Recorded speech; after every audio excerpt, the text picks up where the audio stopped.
गुरुदेव, आज के शो में हम बात कर रहे हैं दिशा की। लोग अक्सर इसको बहुत छोटा और बहुत मामूली समझते हैं और हम ये समझना शायद नहीं चाहते हैं कि दिशा का हमारे जीवन में कितना बड़ा महत्व होता है। तो सबसे पहला सवाल आपसे पूछना चाहूंगी, सोना कहाँ चाहिए, किस दिशा में सोना चाहिए? क्योंकि अक्सर हमें बुरे सपने भी आते हैं, बुरे ख्याल आते हैं। बिल्कुल राजी, इसके अंदर मैं आपको बड़ी बड़ी बातें नहीं बताऊंगा, क्योंकि वो खामखाई बहुत अगर कोई कम समझता है या कम समझा तो वो प्रॉब्लमेटिक हो जाता है। ठीक है, इसमें मैं सिंपल तौर पे आपको छोटी सी बातें बताऊंगा।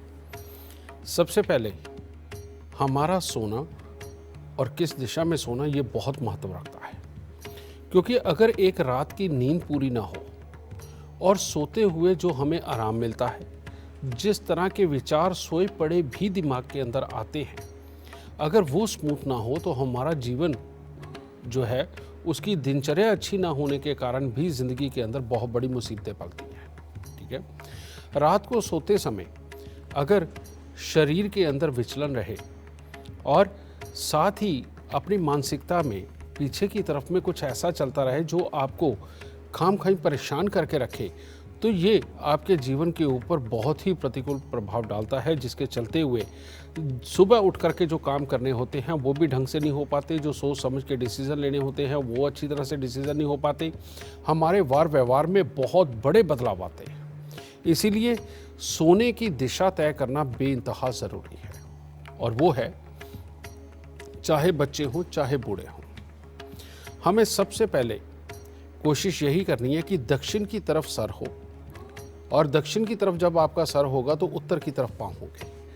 उसका कारण ये है कि उस वक्त में नथुने आपके बिल्कुल सीधे होते सामने, और उत्तर की दिशा से आने वाली हवाएं जब आपके अंदर जाती है तो वो आपको स्वस्थ शरीर, स्वस्थ मानसिकता और हर तरह से निरोग की वो आप कामना कर सकते हो उस दिशा में सो करके। और उत्तर दिशा की तरफ खास तौर पे पढ़ने लिखने वाले बच्चे, उनको पाँव करके सोना चाहिए।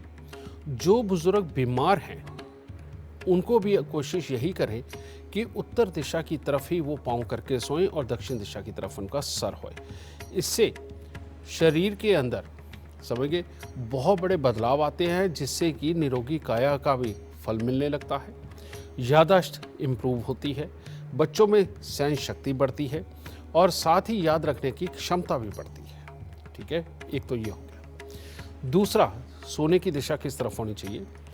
दूसरी दिशा होनी चाहिए सोने की कि आप पश्चिम की तरफ सर करें और पूरब की तरफ आपके पाँव हों, क्योंकि पूरब की तरफ से भी आने वाली जितनी हवाएं हैं वो जब आपके नथनों से अंदर जाती हैं बेटा, उस वक्त में वो आपको काम करने की ताकत ज़्यादा देती हैं, आपकी आँखें, आपको कॉन्फिडेंस और आपको जीवन चलाने के लिए जितनी भी हिम्मत की ज़रूरत होती है वो सब देती है। तो इसीलिए जो काम करने वाले लोग हैं, ख़ास तौर पे नौकरी पेशा जो लोग हैं, उन लोगों को ख़ास तौर पे पश्चिम की तरफ में सर और पूरब की तरफ पाँव करके सोना चाहिए, जिससे आपके अंदर एक वो कॉन्फिडेंस पैदा हो, जिससे कि आप अपनी काबिलियत को साबित करके वाकई दिखा भी सकें।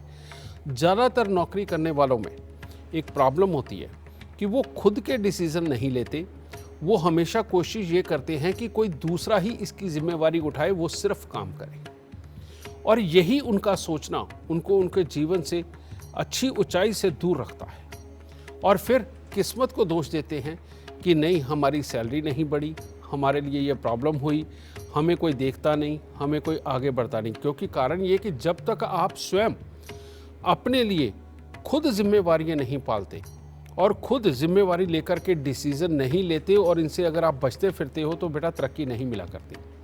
तरक्की का आधार ही एक है कि अगर आप जिम्मेवारी लेनी सीख गए और अपने डिसीज़न लेने सीख गए और तब आपने अपने मालिक को खुश किया, अपने ऑफिसर को खुश किया, तो आपकी तरक्की वाकई में पक्की होती है, क्योंकि आप उसकी नज़रों में चढ़ते हैं। ठीक है, तो इसीलिए पश्चिम की तरफ सर करने से हमेशा विचारों के अंदर तीक्ष्णता बनती है, आपको हर चीज़ के आइडिया आएंगे। और पूरब की हवा ये जब कॉम्बिनेशन मिलेगा वो आपको स्वस्थ शरीर और हिम्मत प्रदान करेगा, जिससे कि आप इन डिसीजनों को लेकर के अपनी ज़िंदगी के अंदर इम्प्लीमेंट करके अपनी तरक्की का घोतक बनोगे। तो बेटा ये 2 दिशाएं हैं जिनके अंदर अगर आप सोते हो तो आपका पूरा जीवन लगभग बहुत ही अच्छे तरीके से जाए।